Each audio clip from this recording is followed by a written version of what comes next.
welcome back to Ari. So today we're having a book launch for the book entitled Infrastructure and the Remaking of Asia. And then this book is the collective effort of the China-made project. And today we have speakers who are key contributors and also key members of this project. And also we'll have two discussants who will be sharing their thoughts about the book. So first of all, let me introduce the today's speakers. So our first speaker is Tim Oakes. Professor Tim Oakes is a geographer who's based at the University of Colorado, and then he's the project director of ChinaMade. And then ChinaMade is an international collective research on Chinese explored infrastructure development, and then his most recent book is Making Culture Cities in Asia. Our second speaker, Max Hirsch, he's managing director at the Airport City Academy and a research fellow at the University of Colorado. And he's the author of Airport Urbanism, Infrastructure and Mobility in Asia, and the editor of the aviation blog, airporturbanism.com. And our third speaker is Dorothy Tang. Dorothy is assistant professor of architecture at NUS, and then she's also a registered landscape architect. And then her research focuses on urban and rural communities undergoing large-scale environmental changes. For our discussants, first of all, we have Professor James 𝗔𝗕𝗦𝗧𝗥𝗔𝗖𝗧, and then he's a political geographer at NUS. His research interests include political geography and geopolitics, especially of cities, states, and conflicts, and the history and philosophy of geography. Our second discussant is Dr. Han Cheng, and then he holds a PhD in geography from the University of Cambridge. His research focuses on economic diplomacy, development finance, knowledge networks, South-South and Triangle cooperation. So without further ado, I'm going to pass on to Dr. Tim Oakes.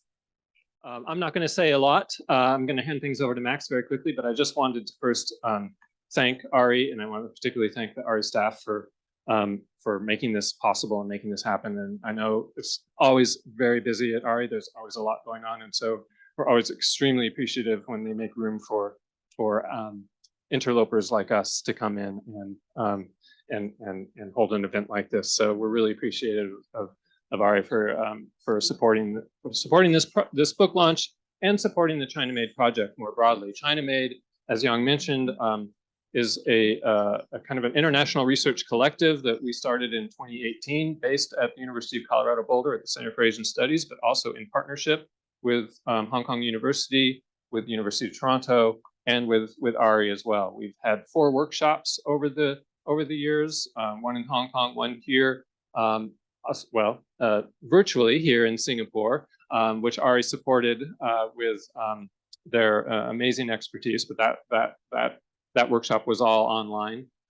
We've had workshops in Toronto and also in Boulder. So ChinaMade was funded by the Henry Luce Foundation. So I also want to acknowledge their support for the project. And with that, just thank you all for coming. And I'm going to turn things over to Max to get us started with the real content of today's. It's very nice to be back in Singapore after far too long. We'd like to thank you all for joining. And in particular, I'd like to thank our co-author who can't be here today, Professor 𝗔𝗕𝗦𝗧𝗥𝗔𝗖𝗧. And in particular, we'd also like to thank the Swiss National Science Foundation for making it possible to provide the book that we're going to be talking about to you today, open access. So here's just, again, this is the cover of the book that we're going to be talking about today, Infrastructure and the Remaking of Asia. You can find the book by going to our website, infrastructureasia.net. You're welcome to read it either in paper copy, or as we mentioned, thanks to a generous grant from the Swiss National Science Foundation, you can also download the book in digital format on the website. Today, basically, 𝗔𝗕𝗦𝗧𝗥𝗔𝗖𝗧 and I are going to be sharing a little bit about the book, and then we'll have some comments, and then we're very much looking forward to your questions that we'll be getting to in the Q&A. We'd like to start by looking at two very basic questions: why infrastructure and why Asia? In the 21st century, the development of infrastructure has really undergone a seismic shift from west to east. Once concentrated in Europe and North America, global infrastructure production today, as I think many of us know in the room, is focused squarely on Asia. Now, plenty of statistics testify to that geographic pivot. In 1995, just to throw out one example, road investment in Germany was triple or 3 times that of China's. Now, if we fast forward 20 years later, China was outspending Germany by a factor of 35. We can see similar patterns in other domains of infrastructure. So until the 1990s, for example, North America was the world's largest aviation market, hosting about 1/3 of all global air traffic. Asia's contribution in the 1990s was small by comparison, only about 7% of the total. Now, again, if we fast forward 25 years, in those 25 years, Asia quintupled its share. It overtook North America as the top source of air travelers, and it built 13 of the world's 20 busiest airports, mostly from scratch. Media outlets often like to cite these kind of figures to contrast the rise of Asia, and especially China, with the perceived decline of the West. But in this book, we really want to go beyond the statistical and the sensational and investigate the deeper implications of infrastructure's pivot from west to east. Now, one of the enduring challenges in writing about infrastructure is the slippery nature of the term, or what the historian Rosalind Williams has referred to as its promiscuity. But this also maybe accounts for the enduring appeal of writing about infrastructure. At various times over the last 100 years, the term infrastructure has been applied to both tangible development projects like dams, seaports, and suspension bridges, but also to intangible support systems of education, social welfare, and governance. Scholars in different fields also apply very different conceptual frameworks, so that there isn't really one common understanding of what infrastructure means. That flexibility of the term certainly poses a challenge for a book like this with multiple audiences. And this is also informed by my own experience as someone who's both researching infrastructure and I'm also actively involved in the production of it, in my case, in the domain of aviation and urban planning. So what we're really trying to do in this book is find a way to connect the dots between research and practice and between different fields of scholarship. To do that, we developed a working definition of infrastructure that I think makes sense both from a scholarly perspective, but also coherent with the common usage of the term in the professional worlds of planners, policymakers, and engineers. We define infrastructure in this book as the physical material backbone of transportation, energy use, resource extraction, and telecommunication. That definition has achieved broad consensus across a variety of disciplines. It's also endured across time, across cultural contexts, and across intellectual trends. Now, at the same time, by merging conceptual approaches from the fields of anthropology, urban planning, and science and technology studies, we locate infrastructure at the intersection of its social, material, and regulatory components, none of which could effectively operate without the others. Especially in the last 2 decades, we've seen a number of excellent studies on infrastructure in Asia emerging from academia. Many of those studies have been conducted within the boundaries of a single nation state. And that's certainly changed with China's Belt and Road Initiative, which led to a number of cross-regional surveys on China's infrastructural endeavors in Asia. These studies provide a helpful overview of China's broader geopolitical ambitions, but they're often not based on fieldwork or archival research. And so what we're suggesting in this book is to bring together the expertise of 10 different authors using rigorous site-based empirical research of individual experts, and then to draw connections across Asia that rarely invite comparisons, such as, for example, between Southeast Asia and the Middle East. Specifically, we investigate the multiple pathways through which expertise is transferred from one place to another. And then we look at how infrastructural ideals are appropriated, modified, and combined with vernacular and local practices. Now, by doing that, the book enhances our understanding of how the mobility of experts of building materials, of technologies, and also of infrastructural models has affected broader changes in the making and remaking of Asia.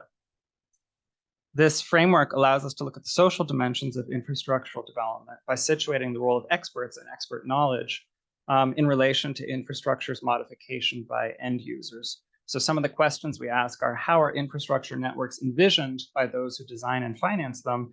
And to what extent are those visions shared by the people who build, operate, and use them? What happens when infrastructural techniques and technologies are transferred from one social and geographic context to another? What is the nature of the interactions between government agencies, transnational funding bodies, and design firms? And what types of infrastructural strategies do these collaborations either open up or foreclose? Now, as any infrastructure professional will acknowledge in private, once a project is underway, things rarely go according to plan. The reality of infrastructure development is messy, it's unpredictable, and it's multi-directional. Like a book or a work of art, over time, an infrastructure project like an airport or a road or an electricity grid tends to take on a life of its own, one that's often independent of its creator's intents.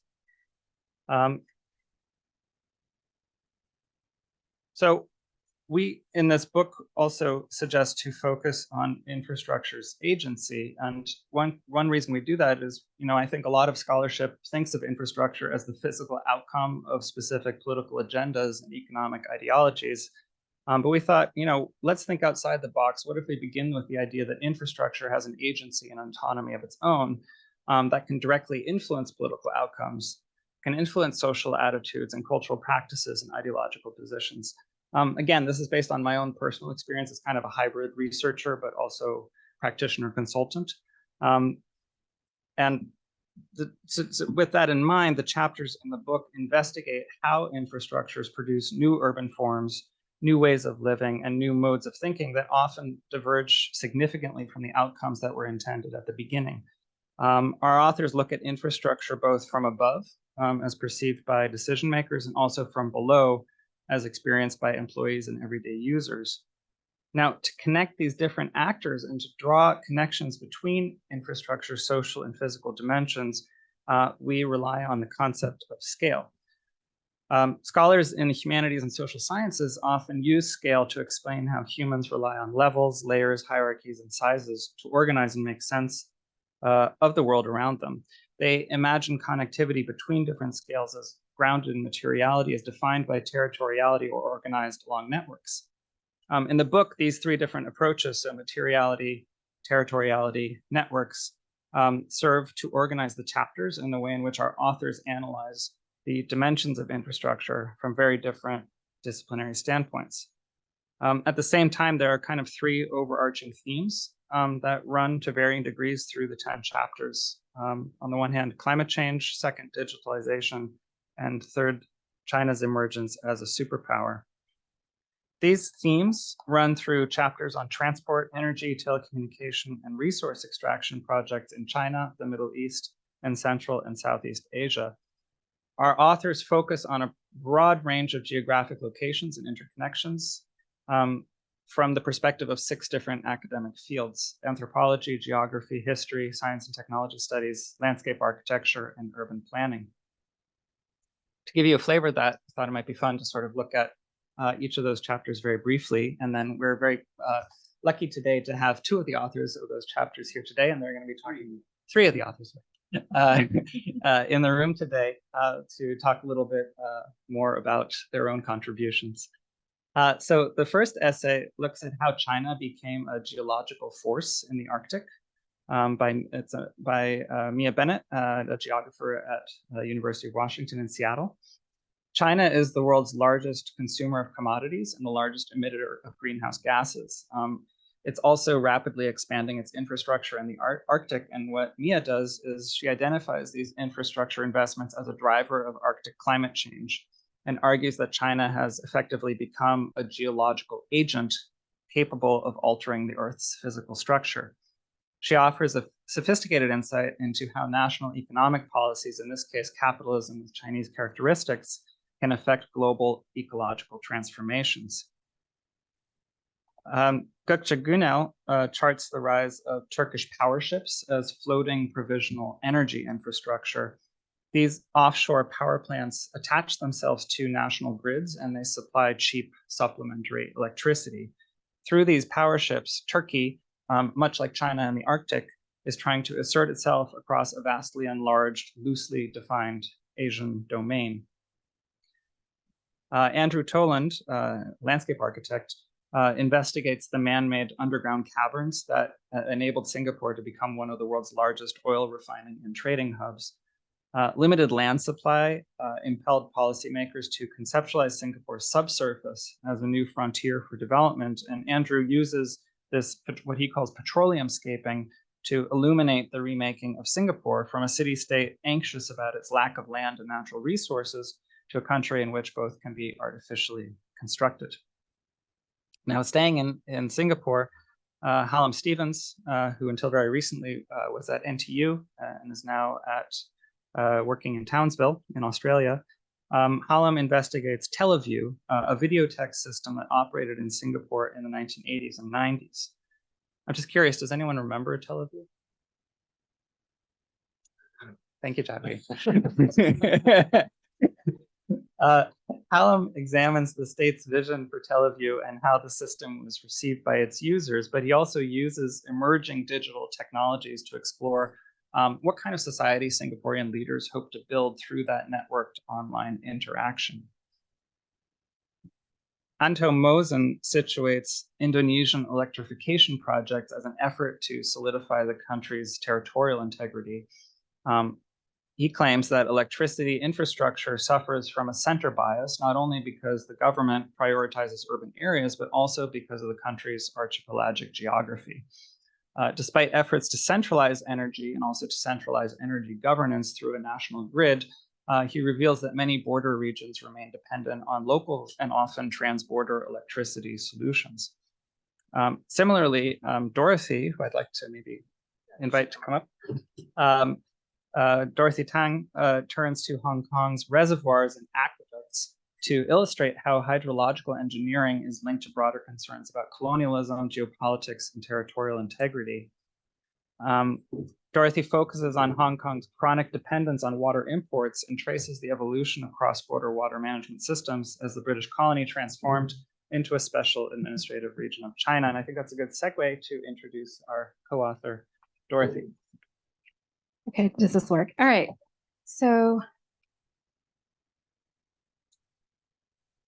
I did a little switch. So my chapter uses freshwater infrastructure development in the 1960s and 70s in Hong Kong to unpack debates of autonomy and integration during the British colonial era to provide some insight into why these questions are still relevant in Hong Kong today. So before I start, I just wanted to start with a couple of fun facts about water supply in Hong Kong.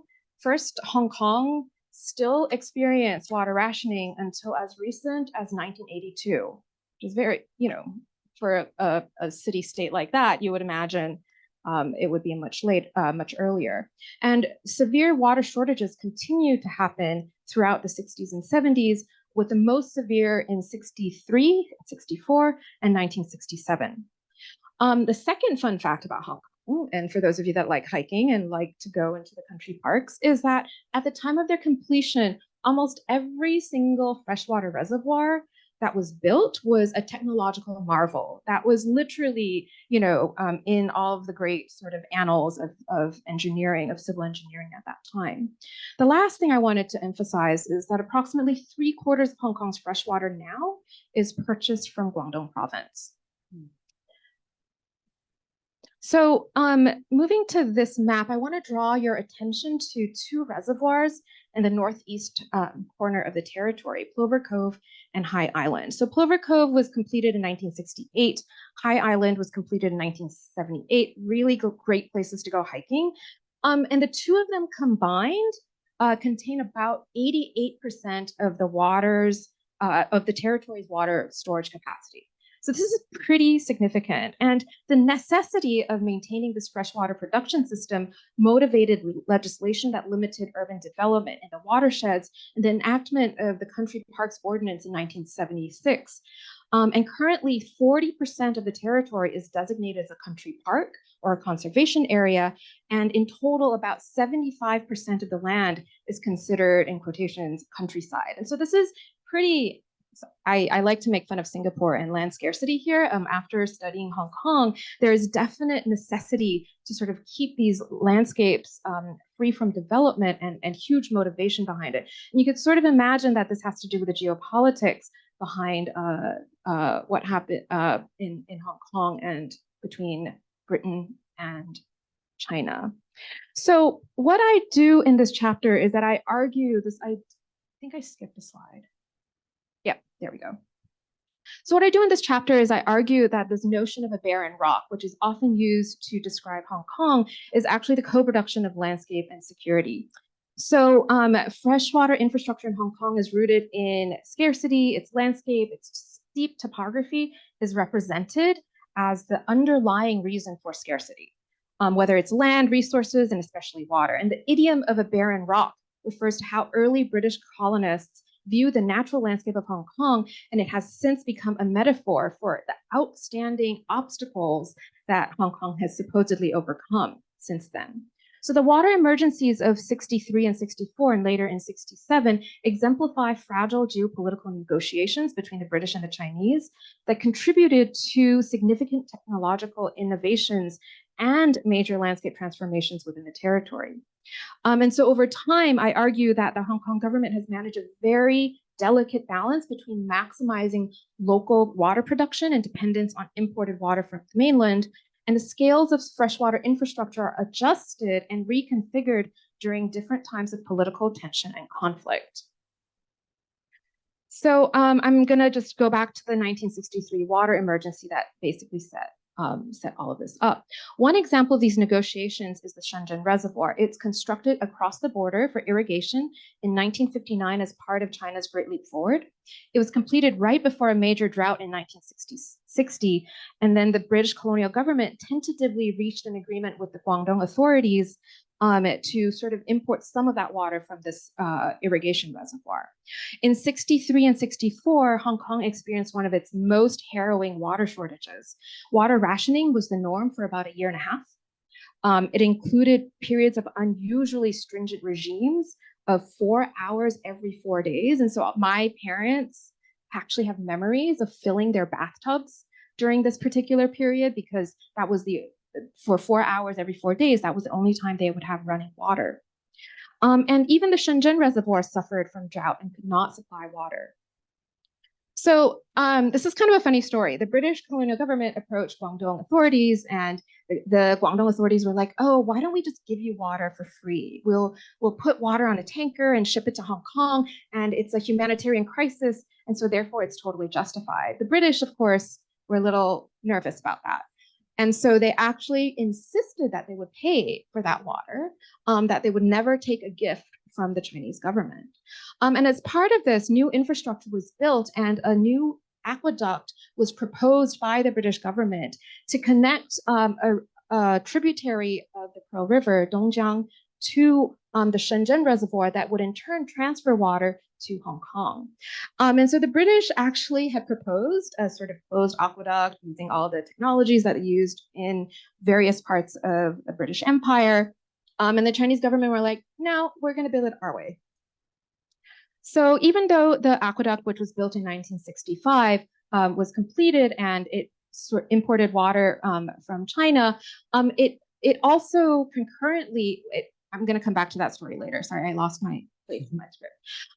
So concurrently, Hong Kong government had already been planning for Plover Cove Reservoir, which is the first reclaimed freshwater reservoir from a marine bay. The Plover Cove started its planning in 1958 before all these water shortages. It was commissioned in an effort to transform the northeastern part of the territory into a freshwater reservoir. It was the first of its kind anywhere in the world. And when it was completed, it was supposed to triple the amount of water that was collected in Hong Kong's territory compared to all of the volume that was collected prior to that. So there's a lot of technical challenges of converting saltwater into a freshwater reservoir. The height of the dam is 44 meters tall. It's constructed on ground 28 meters below the sea level. So temporary shoring and innovations in civil engineering were definitely very important. But the greatest challenge of all was removing the salinity from the reservoir bed. The engineers proposed a process in which the majority of the seawater would be pumped out during the dry season, leaving just enough water to avoid disturbing the mud at the bottom, and then diluting the remainder by pumping out the first flush of rainwater until salinity levels met drinking water standards. And they estimated this would take about a year before water from Plover Cove could come online. Like I said, droughts are hard to predict. In 1967, 1 year before Plover Cove was to be in service, Hong Kong experienced a double crisis. There was the 1967 leftist riots and another water emergency. In the middle of this fraught political situation, while managing the riots, the colonial government reached to their Guangdong counterparts to request additional water throughout the summer, but they were basically ghosted. The Chinese didn't ever respond to their request. And although the main construction of Plover Cove was about to be complete around this time, it still required another year for the desalinization process to occur in order to be fully in service. So there happened to be one rainfall event in July 13th to 14th, 1967, where a large amount of water was collected. And the colonial government started exploring the possibility of utilizing that saline water in the water supply. And so what happened was that they faced a huge amount of criticism. So I was looking at some of the newspaper articles around this time, and apologies for those of you that don't read Chinese, but the headline is essentially, this is from a leftist newspaper, that the British Hong Kong government supplies saline water and claims that it is safe to avoid any kind of responsibility to provide water. They lied about the health impacts, and they speculated it was in retaliation to the leftist riots in 1967. And so there was a lot of these types of articles that were out in the public. And there was also a lot of complaints about how saline water was unequally distributed throughout the territory. So there were tea houses that illegally bought like well water to serve tea because you cannot have saline water in your tea, right? And then there were a lot of huge complaints about how, in certain parts of Hong Kong, for example, in the mid-levels, they had more fresh water than those poor people in Wan Chai that had more saline water. And so it came to a moment where it was just really funny because the government officials had to say, look, we are distributing saline water equally. Everyone gets the same quality of water. Your water is just as saline as the other person's water everywhere. And so this is a really interesting sort of discourse related to questions of scarcity, related to political agency. And the British colonial government was really nervous about losing their mandate to govern in a particular moment. So I'm going to speed through this because I feel like I'm running out of time.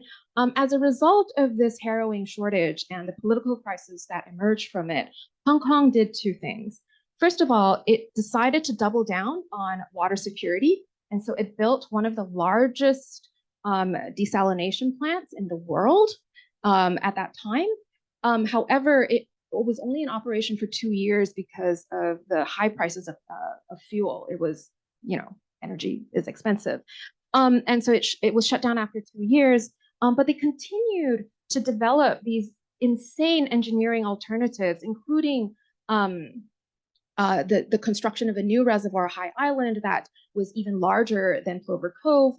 It all came to sort of an abrupt end in 1984 when the Sino-British Joint Declaration was signed. And so at that point, about 40% of water was imported from China and 60% was still, produced within Hong Kong. At this point, they kind of gave up and decided that instead of the high costs of producing water locally, that they would actually begin to import the majority of their water from China. So after 1984, and there's a sharp change in that moment, They started converting these these production reservoirs into water storage reservoirs. So the function and the infrastructure had to be upgraded. In fact, the upgrading infrastructure projects were more expensive than the complete sort of infrastructure projects that were built prior to these upgrades. So with this major shift of water resources, the relevance of freshwater reservoirs in Hong Kong now face a lot of challenges. In 2017, a team of real estate researchers at the University of Hong Kong released a study on reviving large-scale reclamation projects to increase land supply because there was a major housing shortage. They suggested the reclamation of Plover Cove Reservoir that would provide up to 12,000 hectares of land. And the underlying assumption was that with imported water from mainland, Plover Cove was no longer relevant. It was no longer a critical component for localized water collection. And because it was engineered, it had no, ecological value anyway. And so this would avoid having to, build housing in some of the country parks. So I mean, I end on this. It was never adopted. It was kind of seen as a joke. Facebook and all these other locations. But I wanted to conclude that the two water emergencies of 1960s and in the 1960s really shaped and solidified opposing narratives of water scarcity based on political affinity to mainland China. One is limited by the political boundaries of Hong Kong and its landscapes, while the other extends into the Dongjiang watershed in the PRC. Each political shift or crisis determines the territorial extent that Hong Kong is entitled to in order to meet water demand and the types of freshwater infrastructure that is necessary. And so these dramatic transformations also have urbanistic implications, including transforming Hong Kong from a so-called barren rock to lush afforested hillsides across the territory that is more than just beautification, but in fact, the entire landscape is infrastructuralized. Dorothy, thanks so much. I think what's really admirable and about your chapter is just the way that you chart that story of the infrastructure development, but also infrastructure experimentation against that broader backdrop of sort of geopolitical concerns about not just Hong Kong, but sort of the broader Pearl River Delta. I think maybe staying with that theme of infrastructure experiments in Greater China, we can turn to Tim's chapter, where he is studying how big data is producing new forms of infrastructure-led urban development in China's Guizhou province. Maybe hand things over to you. Yeah, thanks. So my chapter in the book focuses on Guiyang New Area, which is an experimental eco-city development zone in Guizhou province in southwest China. It's meant to be a model for big data-driven environmental sustainability, poverty reduction, artificial intelligence, and virtual reality software development. There's three key concepts that I use in the chapter to think about what's going on in Guiyang. One is infrastructural urbanism. And this concept is used to describe the ways that infrastructure drives urbanization processes in China. In Guiyang and many other new areas and development zones throughout China, infrastructure provision precedes urbanization. And this derives from a fundamental belief among state actors that infrastructure expansion propels broad-based economic growth and needs to actually run ahead of that, ahead of demand for it. The second concept that I use a lot is infrastructure space, which was originally proposed by Keller Easterling to identify spaces where de facto forms of infrastructural governance emerge before they can be officially legislated by the states in which that house them. Easterling thought about this in the context of special economic zones and other development enclaves as new kinds of urban spaces defined less by formal state systems that administered them and more by the infrastructural assemblages that collected there. I use the concept to suggest that, not to suggest that China's state system has been displaced by infrastructural governance, which is largely what Easterling kind of aims at with her approach to it. So I'm not try not to go in that direction with it as much as to think about how infrastructure space can help us see China's national new areas as a new kind of operational landscape where something other than a conventional transition from rural to urban is happening. And the third concept that I use is circulation, which describes the primary effect of infrastructural urbanism in national new areas like Guian.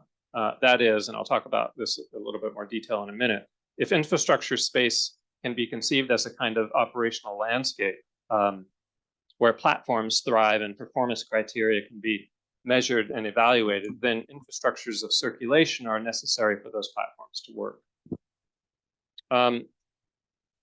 So turning back to the idea of infrastructure space more specifically,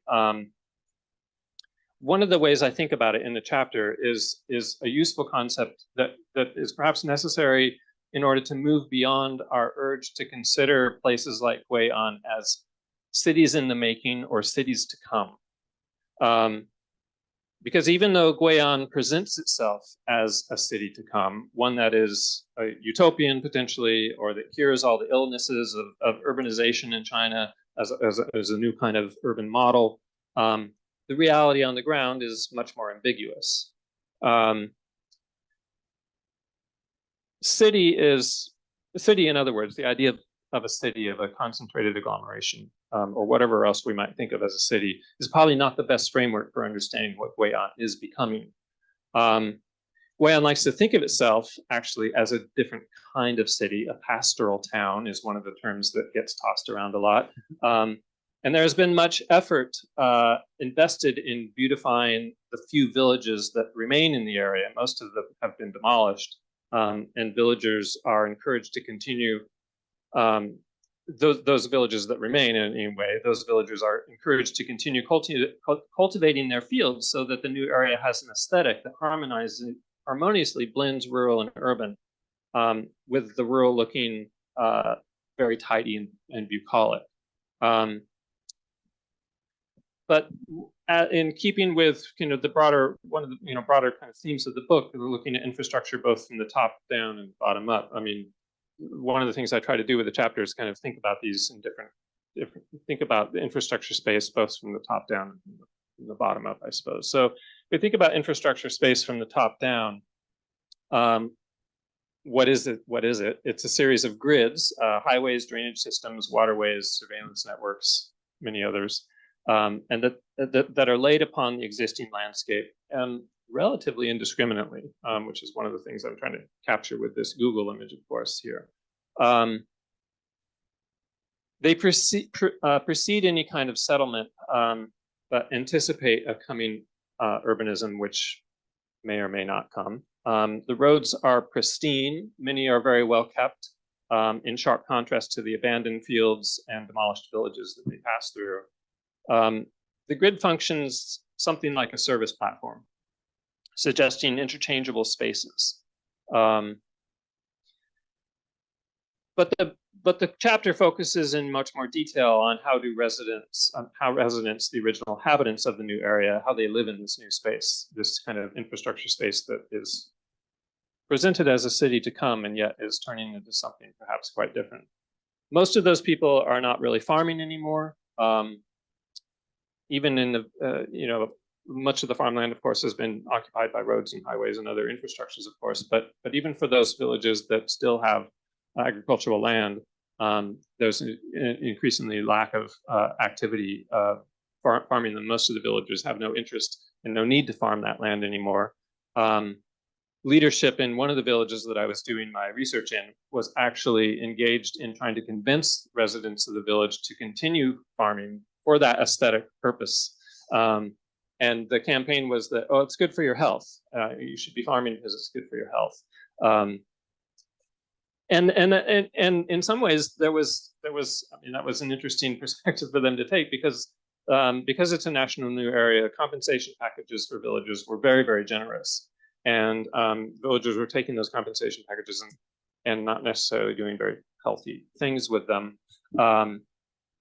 But for the most part, most villagers were looking for ways to use that little infusion of cash that they received to use the infrastructure space in order to make money.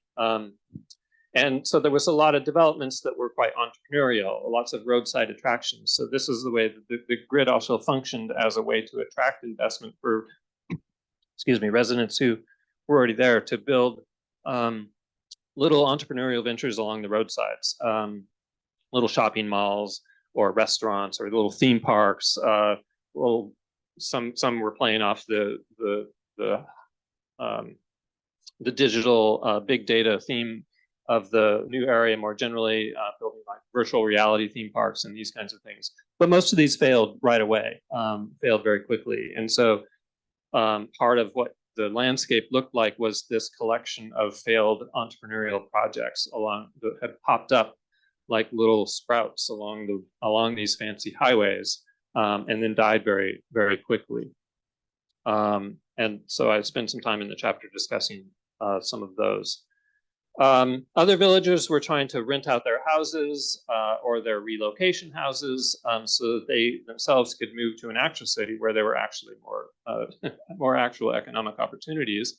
And some were working in some nearby industrial clusters that were also starting to pop up at the main intersections of some of these highways.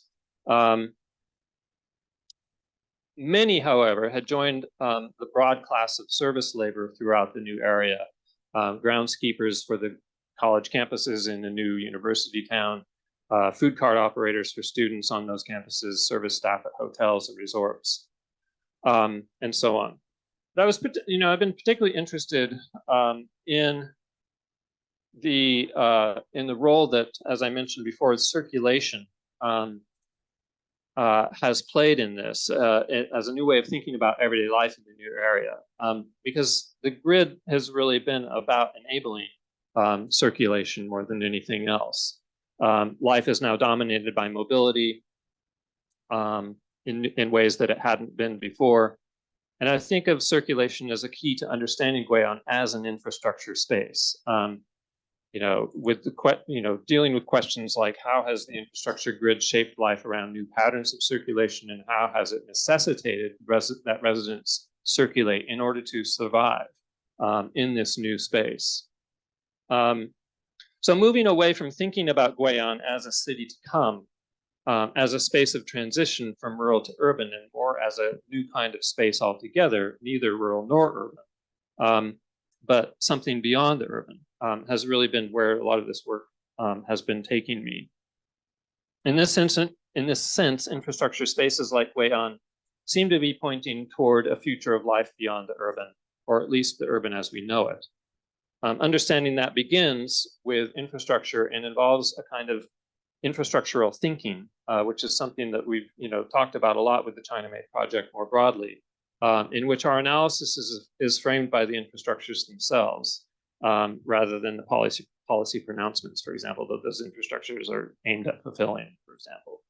So in 𝗔𝗕𝗦𝗧𝗥𝗔𝗖𝗧, this has led me to think about the interchangeability imposed by the grid and the ways that residents have responded to this by concocting, inventing really decontextualized roadside attractions, by turning their villages into specialty zones of niche recreation activities, and most importantly, by circulating throughout the grid and attaching themselves to whatever labor opportunities might arise.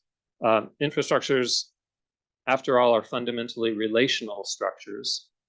They create relations among objects and between humans and objects, and of course, between humans and other humans.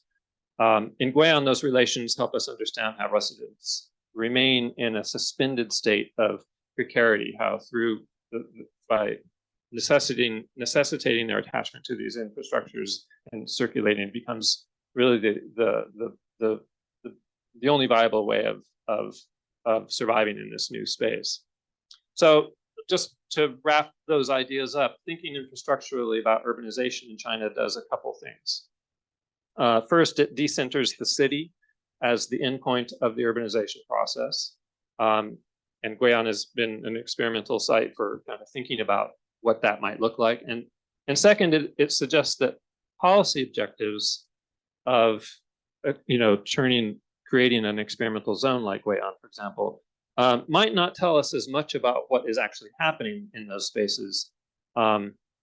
And instead that the infrastructures themselves are shaping those outcomes in ways that perhaps defy those kinds of categorizations that we see in the policy. So I don't know if I had another slide here or not. I think that's it. So But thank you very much, Tim, because I think, you know, what's interesting about your project is that it's looking very much, or it starts out with looking at kind of the digital aspirations or aspirations towards creating kind of a high-tech digital infrastructure, but then it also really zeroes in on what the actual social and spatial implications are on the ground. And I think that this runs through this. Of course, China is a very particular case study of this, but this question of the role of digitalization also plays a crucial role in the essay written by 𝗔𝗕𝗦𝗧𝗥𝗔𝗖𝗧, which comes right after Tim's in the book, where she's looking at ride-sharing apps and their use by motorbike taxi drivers in Ho Chi Minh City.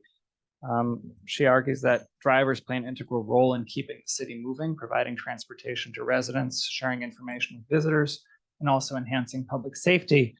But she also argues that that ride-sharing apps are challenging that traditional role, and that digital technologies change the behavior of drivers as well as the social and spatial practices of their customers in ways where we might find some parallels with the findings that Tim has made in Guyane. Moving from digitalization and transitioning via Jessica's chapter to roads, 𝗔𝗕𝗦𝗧𝗥𝗔𝗖𝗧 and Tobias Marshall explore routes in the borderland of Afghanistan, China, Pakistan, and Tajikistan. Here in High Asia, roads have long served as ambitious modernization projects, such as the Pamir Highway built during the Soviet period. The current development of Afghanistan's highway to China parallels this, but it also intersects with parallel system of vernacular pathways and roads. What I find particularly interesting about this chapter is that the authors reveal how highway projects coexist with a regional route network that enables the movement of people, goods, and information by less visible means. My own contribution to this book also stays with the theme of transportation, but moves from the road to the air, where I'm looking at the role of foreign technical experts in developing China's aviation infrastructure. I'm sensitive to the time, and I want to make sure that we have enough time for our discussants and also for your questions. And so I won't go into too much detail on this, but the main point here is that, of course, both in research and in practice, there's been quite a lot of focus on the so-called China model of development. That's been kind of the backbone of the Belt and Road Initiative. But quite a lot less attention has been paid to the intellectual origins of China's infrastructure-led development approach. So basically, where did this know-how come from? And also to the planning and the engineering know-how that it's based on. My chapter addresses that gap by studying the development of one particularly prominent domain of Chinese infrastructure, in this case, aviation, from the 1980s to the present. And I do that by tracing the influx of infrastructural expertise from places like Europe, Japan, and North America during the post-Mao period of reform and opening up. I did that by participating myself in a series of cooperative research, training, and development programs that were organized jointly by Chinese, European, and American transport agencies and engineering firms. And in doing that, I really focus on what maybe I drew a lot of inspiration from Thomas Mies's analysis of infrastructure social organization. So basically the people behind the projects. He divides that into kind of a macro scale of top level decision makers, a micro scale of local actors on the ground, and then a meso scale sort of made up of experts and institutions who influence infrastructural outcomes by setting standards and enforcing technical norms. And in this chapter, I'm really focusing on that meso scale to give voice to the architects, planners, and engineers who are involved in these large scale infrastructure projects. Their perspective, I find, in academic research is conspicuously absent, maybe for reasons that we can talk about later during the Q&A, but basically I look at their role in the development, not just of China's airport infrastructure more broadly, but through an ethnography of the producers of two particularly prominent airport projects in China. Now, in the conclusion, and this is the final chapter of the book, Edward Simpson reflects on the future of infrastructure in relation to broader geopolitical processes of collaboration and disengagement, which I think is a big theme of our time. juxtaposing infrastructure's aspirational objectives with the messy reality of implementation, he observes an enduring ambition to modernize Asia through infrastructure, despite the growing challenges of climate change. And for Ed, this raises the crucial question of how to establish resource equality and ecological responsibility under worsening environmental conditions. So with that, I'd like to thank you for listening, and we'd like to hand things over now to our discussants. Let's have Dr. Han Chung to share his comments first, and then we'll have Professor 𝗔𝗕𝗦𝗧𝗥𝗔𝗖𝗧 to step up. Okay. Thanks very much for inviting me to comment. And well, it's a great book, and congratulations on the editors and contributors. It's multidisciplinary, multi-locational. Also feels like something that people care about, and not things you just throw together because someone needs a book. And it's open access.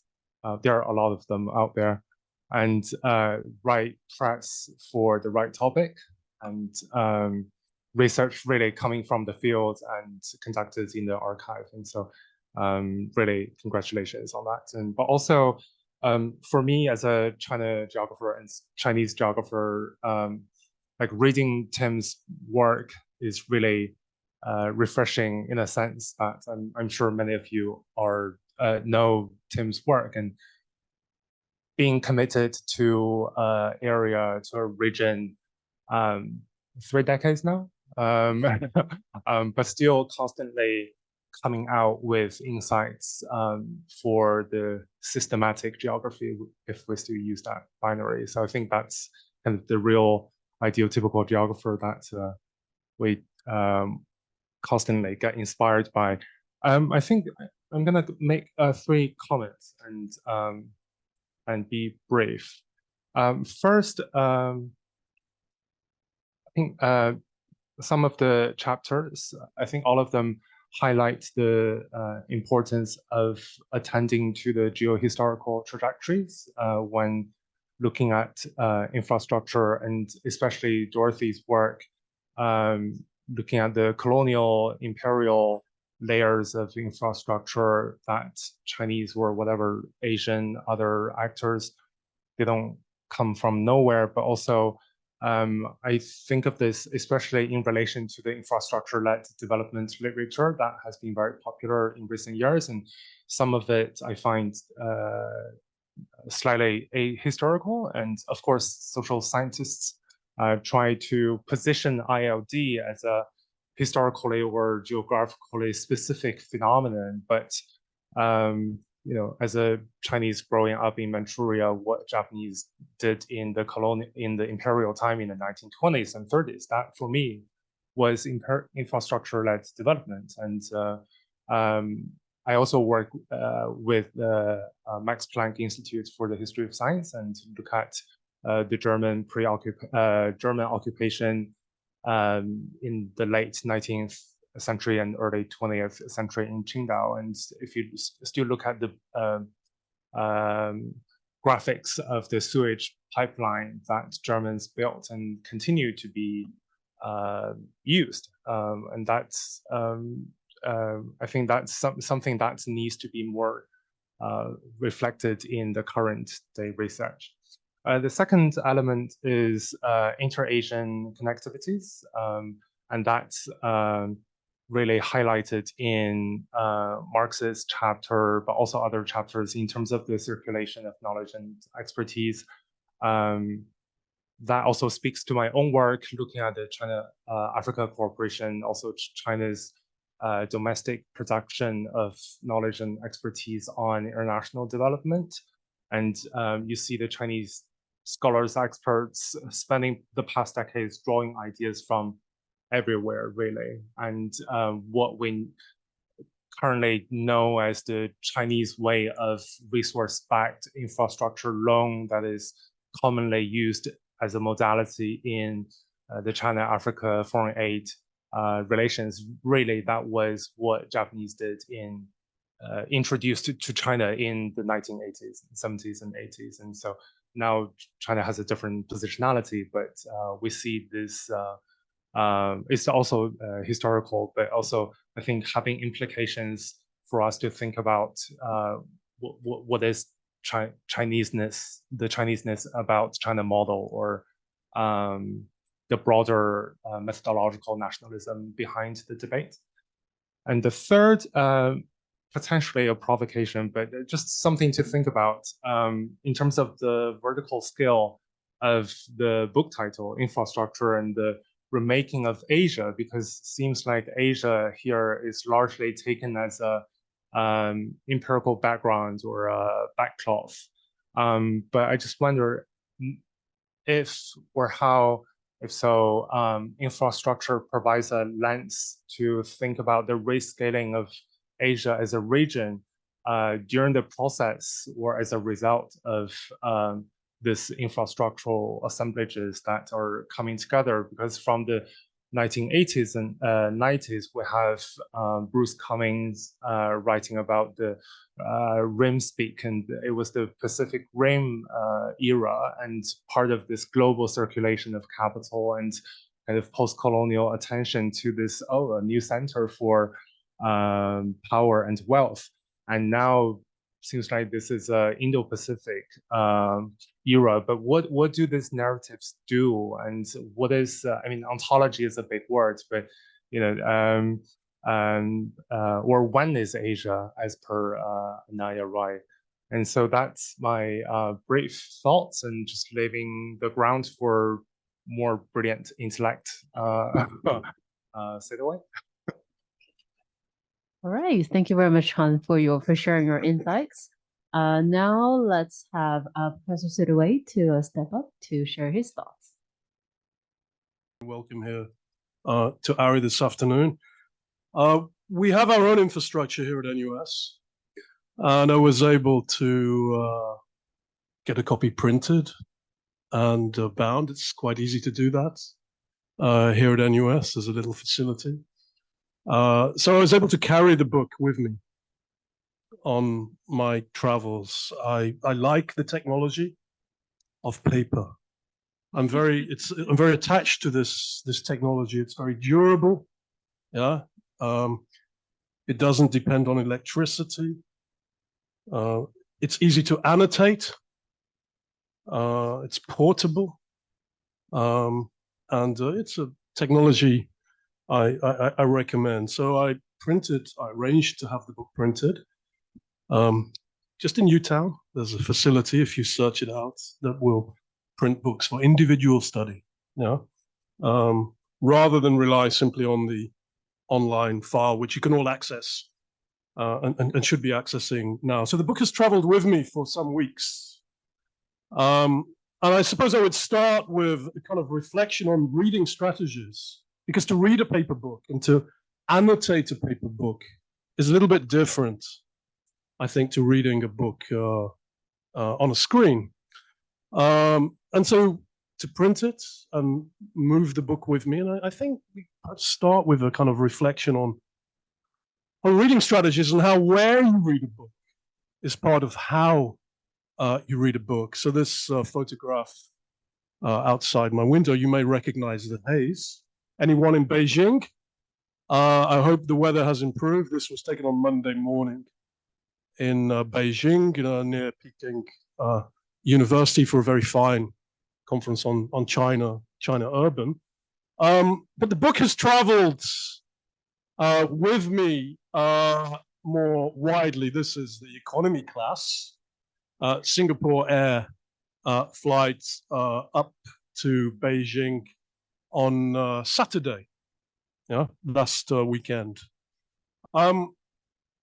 And I think the where of reading, as I read it on my travels, the kind of Max on airports, reading him on airports, in airports, gives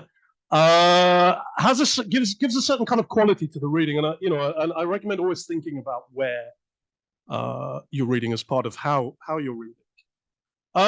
What I'm going to do, however, is quickly go through each of the chapters and just make a point from each chapter. So for those who haven't read the book, this is my summary of what I take away, or what I problematize, what I find interesting or tricky in each chapter. Of course, each chapter one can say much more about than I will say here, because I have just a few minutes. That Han, you didn't speak for as long as I hoped, yeah.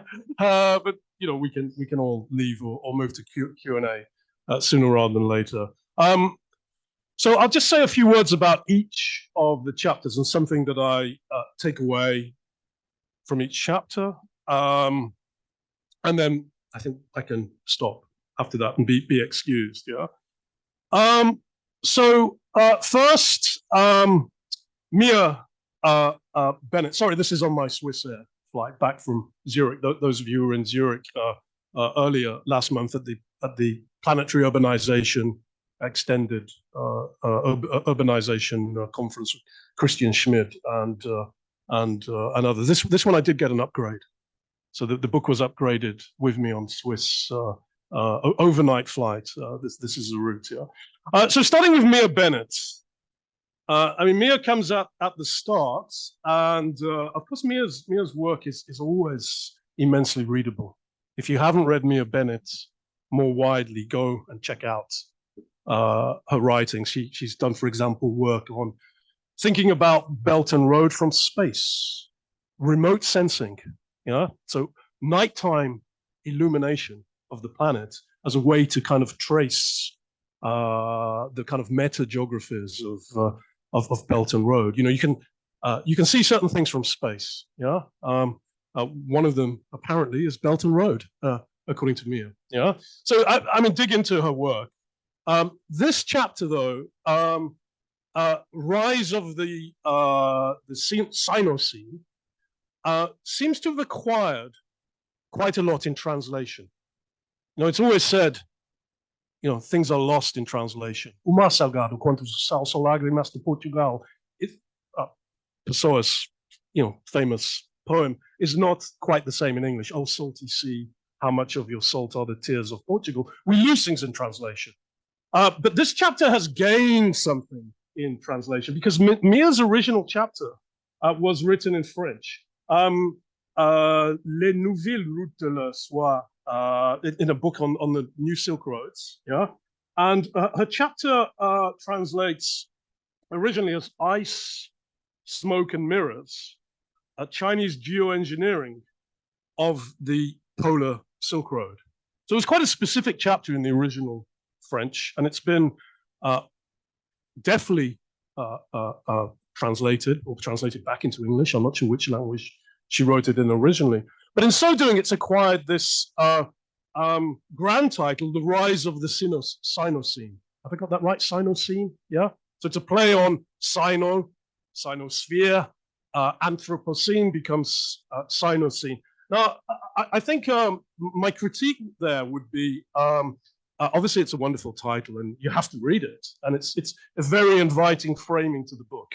Yeah. And it works beautifully to set the book up and to pull in readers. Yeah. I think my critique is what those of you who are political geographers from our class, welcome. We had a long day, haven't we? Yeah, because we started at 9 a.m. in class this morning, the grad module in political geography here at NUS. We were looking at John Agnew's work on the territorial trap and how that we fall into assumptions about the nature of power and politics through framing things always through a kind of nation-state lens. And I think Mia, as one of the editors of the journal Political Geography, won't mind me saying that in her playing with this title, there is just a risk that the uneducated who haven't read through the critical literature and political geography might fall into a territorial trap, of thinking analytically through the nation state lens as a framework for thinking about planetary, social, ecological, geopolitical dynamics. Nonetheless, what a provocative start to the book. If you haven't read the book, you're going to want to, begin at the beginning. It's a good place. Not always the case with every book, but for this book, it's a good place to start. And this brings me to the second chapter, Andrew Toland on geosocial formations and the petroleum scaping of Singapore. wonderful petroleum-scaping.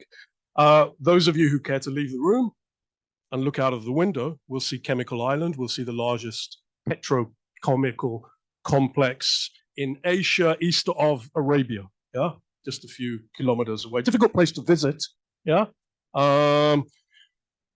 This idea of petroleum scapes, I think, is a rich metaphor for thinking about certain notions of contemporary landscape.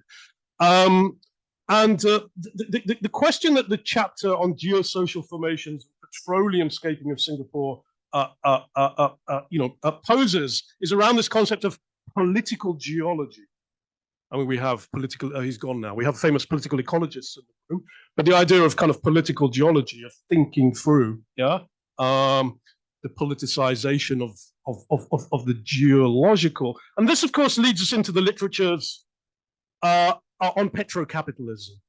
The work of Timothy Mitchell, of Huber, the geographer, on the kinds of distinctive landscapes of petrocapitalism. And indeed, the landscape of contemporary modernity is a petro-capitalist landscape for, as depicted on the front cover, it's of automobiles, it's of highways. This was led by the United States in the mid 20th century and has been globalized. Yeah? One statistic that is quite interesting in relation to this is during COVID, deaths in China fell. How did that happen? It happened because the tens of thousands of people who die a year on the highways were no longer dying on the highways in road traffic accidents. So, the consequences of a petrocapitalism beyond the oil refineries and pipelines and complexes that Andrew Toland's chapter traces, I think, spins out of reading this chapter, yeah, and connecting with other literatures too on state capitalism. Which is a literature that has become reanimated in recent years. There's also a wonderful section in the chapter by Toland on how ports make cities. As a port, as the place that is a kind of avant-garde, yeah, of modern colonial and post-colonial city formation. Into ports, we would add, Max, airports. Yeah, ports and airports make cities. It's that dynamic. Yeah, and there's a wonderful section. I mean, it's not original to talk about ports, but it's very nicely made. Yeah, in Toland's chapter. Third chapter by 𝗔𝗕𝗦𝗧𝗥𝗔𝗖𝗧, a floating power plant, provisional energy infrastructure, and Afro-Asia connections. So in this chapter, she talks about temporary infrastructures. Infrastructures that come and go, infrastructures that are not always fixed. And I think, when reading her chapter, I mean, it's also got a very good section on the imperialism of the anti-imperialists. She's writing on the 100th anniversary this month of the Turkish Republic. Yeah, so it's a chapter about Turkish infrastructure missions in Africa, some of which are temporary. Yeah, and it set me thinking about the role of warfare and infrastructure in warfare.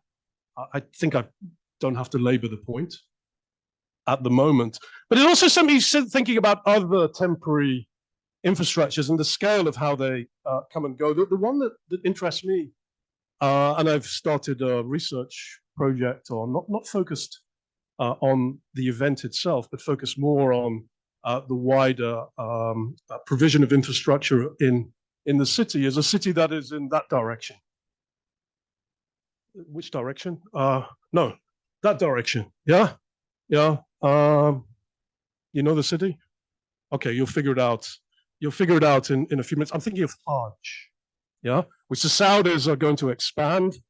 This year it was back to its pre-COVID numbers for the first time, 4+ million. The Saudi development plan, it says things about NEOM, this linear city, and all things that are going to happen in Riyadh, but it also says expansion of the Hajj to 30 million a year. Yeah, this is quite an extraordinary permanent and temporary infrastructure at the same time. Yeah, so I think her chapter really, I think, makes us think about the temporariness of contingency and temporality of infrastructures that come and go. Yeah, and those of warfare, I think, are the most legible, but things like festivals and Hajj and there are other festivals and gatherings in the world. Hajj, of course, is unique in its scale. Yeah. So I could say more about her chapter, but I better move on because we have 10 chapters to get to, and we're getting to number 4. Antomotion, peripheral infrastructure, the electrification of Indonesia's borderlands. This is a great chapter for anyone who, like me, grew up with border studies, has done border studies work. It's such a large field, and it's transdisciplinary. It's in political geography. It's in area studies. There's a journal of borderland studies. And this study of the electrification of Indonesia's borderlands, which actually ends up here in Riau, Kepulauan Riau, just 23 kilometers, 5 minutes for 4 chapters. Okay, I'll speed up, and I won't read from it, but it has a wonderful section on the changing vocabulary and how that relates to infrastructure and the techno-scientific character of a border. It's a very STS kind of chapter, in terms of bringing science technology studies to borderlands. I was going to practice my Malay, my Indonesian, by reading the different characterizations of how the islands Riau have changed from Palu-Palu Terluar outermost to Palu-Palu Terdepan. Thank you for the Indonesians in the room for. I'm sorry. Yeah. Terima kasih. Yeah. So there's this wonderful section on the changing kind of vocabulary and how that's caught up with infrastructures. And I think these vocabularies, these terminologies, and how they circulate, comes out of this chapter. Of course, we've seen this on the Belt and Road literature, but I think this is a kind of micro study, in the electrification of Indonesia's borderlands. Moving quickly on, Dorothy's. Sorry, so you look quite angry at me, Dorothy. You don't even know what I'm going to say yet. Yeah. Dorothy Tang's Local Reservoirs and Chinese Aqueducts, the Politics of Water Scarcity in Hong Kong. What a story. What a story. Yeah. And I think the one thing I'd say about your chapter is the way that Hong Kong becomes this early exemplar of free market rule that you note ideologically is actually kind of undercut by the story that your chapter tells, which is of profound colonial and post-colonial states interventions that belie the ideological kind of discursive claim of Hong Kong as free market. Yeah. And I think your chapter actually therefore serves a kind of wider point, along with other work on the history of housing, for example, and planning in Hong Kong, of problematizing the kinds of discourses that colonial Hong Kong certainly told about itself. Maybe they're no longer told, but I think the chapter, apart from its inherent fascination of the story that it reconstructs, I think the chapter does problematize, that free market claim, and it's massively overdetermined by massive state interventions, as in other free market claims and places. Hallam Stevens on Teleview and Aspirations for Infrastructural State in Singapore develops a category of paternalistic infrastructure. I've been trying to read around this and try to look up who else uses the category. I think the paternalistic infrastructure applied to the Singaporean state actually becomes very legible in Singapore, a characteristic that is common of much infrastructural rhetoric. We're going to destroy your house. We're going to build a highway, but it's good for you. Yeah, this notion of, and I think the pater, the father of the paternalistic, in terms of kind of state discourse, is kind of like an interesting one to think about here. So I think what one can take away and see this concept of paternalistic infrastructure applied in the Singapore case, perhaps more widely. Chapter 7, well, it's Oakes himself on infrastructure space. Yeah. And I think, the question that I don't like him very much, but Henri Lefebvre. Yeah. Henri Lefebvre asks, how does capitalism survive? It survives, he says, by producing space. You know, that's, you know, in the production of space. I think what Oakes does is he kind of, you know, raises the question, you know, how does state capitalism survive? Yeah. And it survives by producing infrastructure space. Or in other words, infrastructure space or its various corridors and grids are the spatial logic of state capitalism. Discuss. Yeah. I think, you know, that is what others can do, picking over your chapter. Yeah, you know, that take those kinds of arguments elsewhere. Okay, we're almost there. Till Mostolansky and Tobias Marshall, Road's End, lines and spaces across a divided high Asia. So this is about the Pamir kind of region where, you know, Till has been working for many years. And it's really about the intersection of different types of lines. Highways with more traditional, lower technology caravan routes where people would move on foot or using animals. Yeah, and the kinds of intersection of these different roads and those in a kind of wider grid of geopolitics. So I would refer you, sorry, I don't have time to bring up the link, to Till's book, 𝗔𝗕𝗦𝗧𝗥𝗔𝗖𝗧 on the Moon. Yeah, the book which in many ways this is a further elaboration of, you know what I'm referring to, 𝗔𝗕𝗦𝗧𝗥𝗔𝗖𝗧 on the Moon? You know the story? You know what is 𝗔𝗕𝗦𝗧𝗥, yeah? You don't, okay. 𝗔𝗕𝗦𝗧𝗥 begins with Allahu Akbar, and then on it goes, yeah? Ayah Salat, yeah? 5 times a day. 𝗔𝗕𝗦𝗧𝗥 on the Moon is a story that Neil Armstrong or some other American astronaut, years after they've been on the Moon, go to a conference, I think in Cairo, and they hear the azan, and then the story is this: I heard this before, you know? Where did you hear this? What is that music? What is that sound? Where did you hear it before? I heard it on the Moon. Yeah. So it's that. It's of course a kind of mythological story, but the way that it circulates gives Till the basis to talk about this top of the world space. And I think that intersection of different lines is beautifully done in the chapter. I have to stop, but I have 2 more chapters, so I'll just do them very quickly.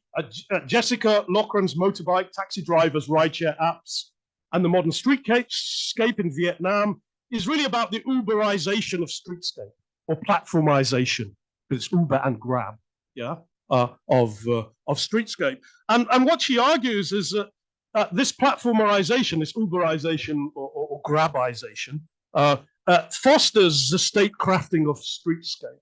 That there is a synergy between the apps, the mobilities, the way that changes the taxi, motor taxi drivers' interactions with passengers, space in the city, and the wider kind of state project as visioned in, you know, in state and urban development plans. Last one, Hirsch. Technical experts and the production of China's airport infrastructure, where you can see where I read the book. What he's really interesting on, and I think it reflects his own deep engagement and knowledge and years of interactions with these folk, is the role of mid-level actors, as he calls them. Yeah, not so much the kind of big, grand kind of folk, yeah, or the little folk, but the ones in the middle who are actually making the decisions and, you know, he's brokering kinds of interactions with. And I think I'll close with his footnote number 4, which I would read if there was time, and if not, you can read in your own time. It talks about the history of comprador. This is a Portuguese word, means buyer, yeah, of comprador capitalism, the canton system. And I think what that footnote does, and it's a nice ending, is make us historicize deeper histories of infrastructure and the remaking of Asia, you know, that were present in the canton system, of those kind of middle brokers are also present in the airports that he's negotiating now. Sorry, I went over time. I thought Han had left me, you know, all evening. Yeah. All right. Thanks very much. Yeah. Let's give our speakers and discussants another round of applause for sharing their thoughts about their research and also the topics on infrastructure in general. With that in mind, so let's conclude this session and wishing you all a good evening. Thank you.